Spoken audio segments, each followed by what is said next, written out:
The European Commission President Ursula von der Leyen has arrived in Ukraine's capital Kiev for a visit. She says we'll focus on European support as Ukraine prepares for winter. She said the EU aimed to restore power generating capacity, which observers say is a Paris par state amid continuing Russian attacks. Ms. Vine also said the bloc would increase electricity exports to Kiev. Now the number of identified Russian fighters killed on the front line in Ukraine has hit 70,000. That's according to BBC research.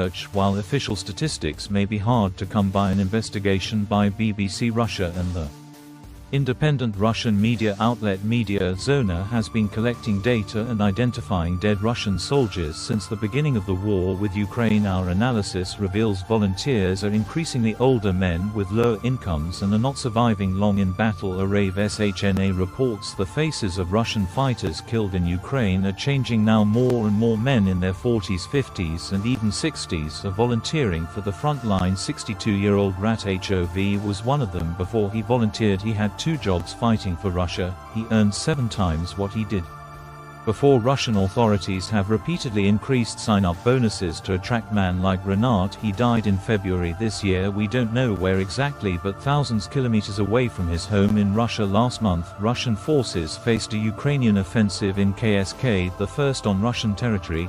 The Kremlin claims this attack has encouraged more volunteers to sign up to fight. There are no official figures on the numbers of Russians killed, so since the start of the war, the BBC and its partner Media Zona have been trying to build a picture of what's happening on the front lines. We have been using photos of Gray's social media posts and news articles to uncover the scale of Russian losses. So far we have managed to verify that 70,000 Russian troops have died since the start of the war. The recent figures also show that for the first time the largest group of men dying are volunteers, not regular soldiers or convicts, but men who have signed up after the start of the full-scale invasion in February 2022. A study from the Russian Ministry of Defense seen by the BBC suggests that many of those deaths could be avoided.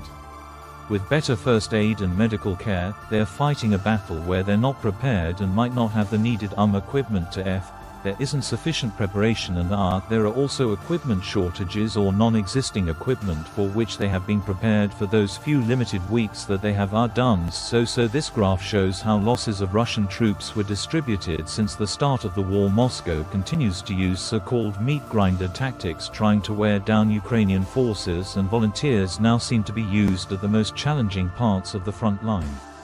Our data shows that volunteers are now dying at a faster rate than in the first 2 years of the war. This spike in the number killed coincides with the Russian offense on of DKA in the east of Ukraine. It was one of the deadliest confrontations in this war. Having lost thousands of troops, Russia was able to take ruins of AA in early 2024, as our account only includes deaths reported publicly. The true figure of falls is significantly higher. Asked for comment, the Russian government did not respond. Early this year, Ukraine acknowledged 31,000 soldiers had been killed, but estimates from the U.S.